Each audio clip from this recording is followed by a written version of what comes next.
अगर आप अपनी स्पीड को इंप्रूव करने के लिए वेट ट्रेनिंग करते हो तो आप सही डायरेक्शन में चल रहे हो, लेकिन उस डायरेक्शन में चलते हुए आपको ये 5 गलतियां नहीं करनी है अगर आप मैक्सिमम रिजल्ट्स चाहते हो। बिना टाइम वेस्ट करे वो 5 कॉमन मिस्टेक्स देखेंगे, लेकिन उससे पहले आप चैनल को सब्सक्राइब कर लो ताकि आप ऐसी वीडियोस को मिस ना करो। सबसे पहली गलती है ओवर एम्फोसिस ऑन हाइपरट्रोफी। जो हाइपरट्रोफी वाला वर्कआउट रहता है वो हमारे मसल बिल्डिंग वाला वर्कआउट रहता है, और उसको करने से कई बार हमारे जो टाइप 2B मसल फाइबर्स रहते हैं वो कन्वर्ट हो जाते हैं टाइप 2A मसल फाइबर्स में। और एक स्प्रिंटर के लिए टाइप 2B मसल फाइबर ज्यादा इंपॉर्टेंट रहते हैं, क्योंकि इस टाइप के जो मसल फाइबर्स है वो ज्यादा जल्दी फोर्स प्रोड्यूस करने के लिए काबिल रहते हैं। लेकिन आपने मेरी खुद की वीडियोस में कई बार देखा होगा कि मैं हाइपरट्रोफी का वर्कआउट सजेस्ट करता हूँ, तो हाँ आप हाइपरट्रोफी का वर्कआउट कर सकते हो, लेकिन ये कभी कभी करना है। हर एथलीट को इस चीज की जरूरत नहीं होती है। आपको हाइपरट्रोफी का वर्कआउट सिर्फ तभी करना चाहिए जब आपका BMI 20 से कम रहता है, और अगर आपका BMI 20 से 22 के बीच में तो भी आप हाइपरट्रोफी का वर्कआउट कर सकते हो, लेकिन सिर्फ ऑफ सीजन में। इसके अलावा इसे आपको नहीं करना चाहिए। और एक और केस में आप इसे कर सकते हो जब आपका 5-6 महीने का रेस्ट हो जाता है। अगर आपने काफी टाइम से वर्कआउट नहीं किया या फिर किसी भी कारण से आपकी ट्रेनिंग छूट गई थी, तो आप मतलब बॉडी को एक बार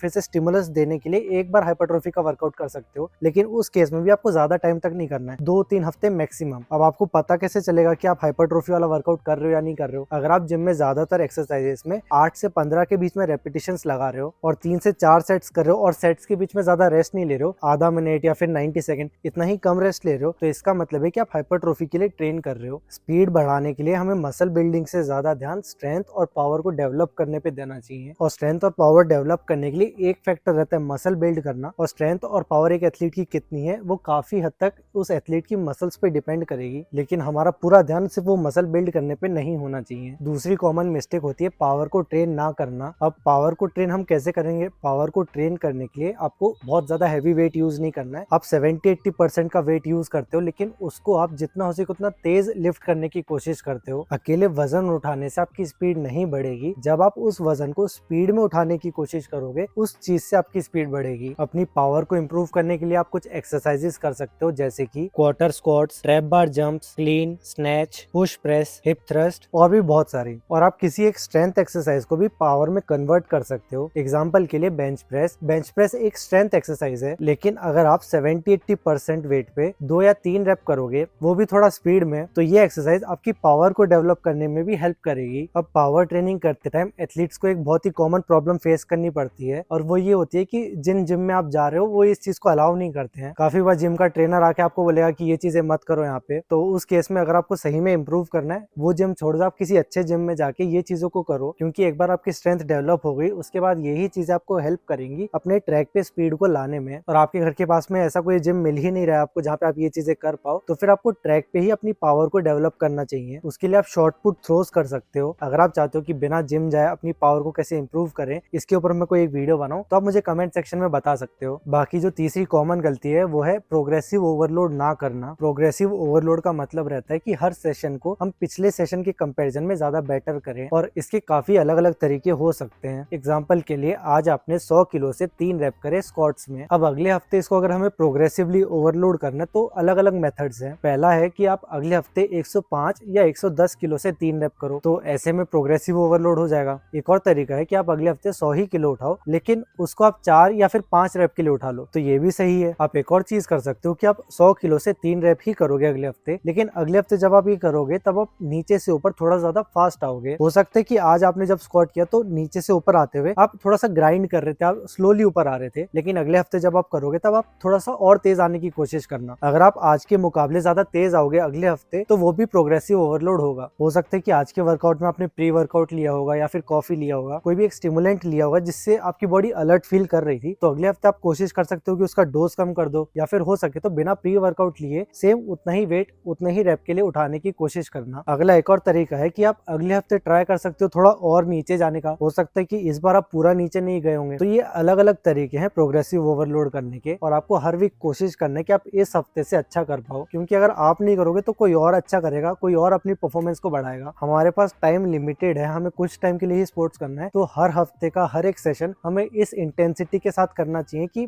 मतलब इसमें हमें इंप्रूव करना है, हमारे गोल के पास जाना है। तो वो तभी होगा जब आप प्रोग्रेसिवली ओवरलोड करोगे। अब प्रोग्रेसिव ओवरलोड में आपको कोशिश करने की आप वॉल्यूम को एकदम लास्ट में रखो, मतलब जो रैप बढ़ाने वाला पार्ट है उसको आपको लास्ट में करना है। मतलब आपको ऐसे नहीं करना कि इस हफ्ते आपने 100 किलो से 3 रैप करे, अगले हफ्ते आप 4 कर रहे हो, फिर 5, 6, 7, ऐसा आपको रैप हमेशा बढ़ाते नहीं जाना है। 1-2 हफ्ते के लिए आप कर सकते हो कि इस हफ्ते आपने 3 किए, अगले हफ्ते आपने 4 कर लिए, फिर 5 कर लिए। लेकिन जब आपने 5 कर लिए तब आपको फिर से 3 पे आ जाना है और 3 पे आके आपको वेट बढ़ा लेना है। आपको कोशिश करना है कि आप ज्यादा रेप्स को ना बढ़ाओ, आप एक कम रेप वाली रेंज में रहो। 5 के ऊपर आपको जनरली नहीं जाना चाहिए क्योंकि इससे कम रेप्स में आप स्ट्रेंथ को ज्यादा जल्दी बिल्ड कर पाते हो। चौथी बहुत ही कॉमन गलती है रेस्ट ना लेना, और ये जो गलती है बिगिनर एथलीट ज्यादा करते हैं। मतलब एक्सरसाइज का एक सेट कंप्लीट किया, उसके बाद बिल्कुल रेस्ट नहीं लेते हैं, तुरंत आके दूसरा सेट कर लेते हैं। तो ये चीज आपको नहीं करनी चाहिए। जनरली आपको 2 से 5 मिनट का रेस्ट लेना चाहिए। अगर आप अपनी स्ट्रेंथ या फिर पावर को ट्रेन कर रहे हो, उससे आप ज्यादा भी ले सकते हो, लेकिन कम नहीं लेना चाहिए क्योंकि अगर आप उससे कम रेस्ट लेते हो तो उसमें आपकी बॉडी फुल्ली रिकवर्ड नहीं हो पाती है, जिसकी वजह से आप अगले सेट में उतनी ज्यादा इंटेंसिटी पुट नहीं कर पाओगे। काफी सारे एथलीट्स ये लॉजिक जरूर दे सकते हैं, अगर हम कम रेस्ट लेंगे तो बॉडी ज्यादा थकेगी, अगर हम ज्यादा थक के ज्यादा वर्कआउट करेंगे तो वो हमारे लिए अच्छा होगा। लेकिन ऐसा नहीं होगा। वेट ट्रेनिंग करते टाइम आप अच्छे से आराम से पूरा रेस्ट ले सकते हो, बल्कि आप जितना अच्छा क्वालिटी वाला रेस्ट लोगे उतना ज्यादा आप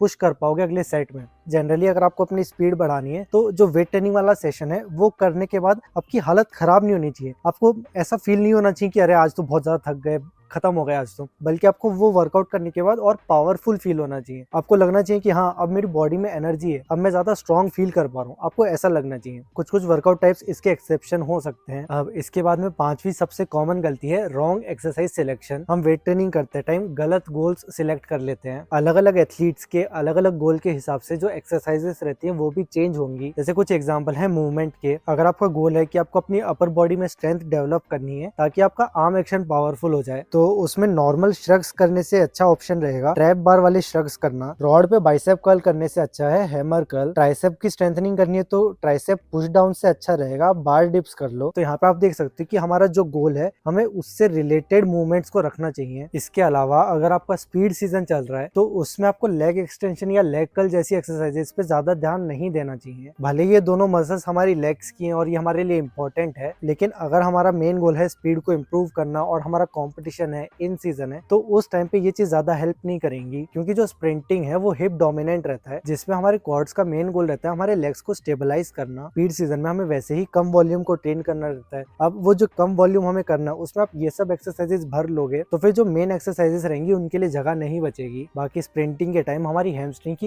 इसेंट्रिक स्ट्रेंथ यूज होती है, लेकिन ये एक्सरसाइज हमारे हैमस्ट्रिंग की कॉन्सेंट्रिक स्ट्रेंथ को डेवलप करती है। तो स्पीड सीजन में भी आपको ये एक्सरसाइज ज्यादा हेल्प नहीं करेगी। वहीं पे हो सकता है कि आपका मेन गोल होगा स्ट्रेंथ को इम्प्रूव करना, तो उसके लिए आपको आइसोलेशन एक्सरसाइजेस पे ज्यादा फोकस नहीं करना चाहिए, बल्कि कंपाउंड एक्सरसाइजेस को अच्छे से करना है। हम जिम में जाके अलग अलग टाइप की ट्रेनिंग कर सकते हैं। वेट ट्रेनिंग सिर्फ एक ही टाइप की ट्रेनिंग नहीं है, उसके अंदर अलग अलग टाइप ऑफ ट्रेनिंग रहती है। जैसे आप हाइपरट्रोफी ट्रेनिंग कर सकते हो, स्ट्रेंथ ट्रेनिंग कर सकते हो, हाई इंटेंसिटी इंटरवल ट्रेनिंग कर सकते हो। किसी एक टाइप ऑफ ट्रेनिंग का गोल रहता है मसल्स को बिल्ड करना, वहीं पे इस टाइप की ट्रेनिंग आपके फैट को बर्न करती है। अगर आप ओवरवेट हो तो आपको ज्यादा लीन कर देंगी, वहीं पे इस टाइप की ट्रेनिंग आपके न्यूरोमस्कुलर कोऑर्डिनेशन को इम्प्रूव करती है। और ये सारी ही चीजें इवेंचुअली हमें कभी ना कभी स्पीड इंप्रूव करने में मदद करेंगी, लेकिन हमें पता होना चाहिए कि हमारा गोल क्या है। इनमें से हमारा जो गोल है फिर हमें उसके हिसाब से एक्सरसाइजेस को सिलेक्ट करना चाहिए। और अगर आप एक एथलीट हो तो फिर आपको ये स्किल डेवलप जरूर करनी चाहिए। आपको समझ में आना चाहिए कि कौन सी एक्सरसाइज हम क्यों करते हैं, उसका क्या बेनिफिट होगा। और ये एक बहुत मेजर डिफरेंस रहता है एक एलीट एथलीट में और एक बिगिनर एथलीट में। बिगिनर एथलीट को पता ही नहीं रहता है कि हम ये चीजें क्यों करते हैं, क्या होता है इनसे, लेकिन वहीं पे जो एलीट एथलीट्स रहते हैं वो इन सब चीजों को काफी अच्छे से समझते हैं। और कोई भी एक्सरसाइज का क्या बेनिफिट है, कैसे हेल्प करेगी, उसका लॉजिक आपको क्लियर होना चाहिए। मतलब देसी कोच वाला लॉजिक आपको नहीं अपनाना है, ये स्किप है, इससे स्पीड आ जाएगी, पावर आ जाएगी, मतलब इस टाइप के बेसिक टर्म्स आपको यूज नहीं करने हैं। वो चीज अगर आ भी जाएगी तो क्यों आएगी, कैसे आएगी। अगर 2 एक्सरसाइज है तो उनमें से कंपेयर भी हमें करना आना चाहिए। ये एक्सरसाइज किस चीज में ज्यादा हेल्प करेगी, ये किस में ज्यादा हेल्प करेगी। और अगर आप डिटेल में जानना चाहते हो कि किसी क्वालिटी को डेवलप करने के लिए कौन सी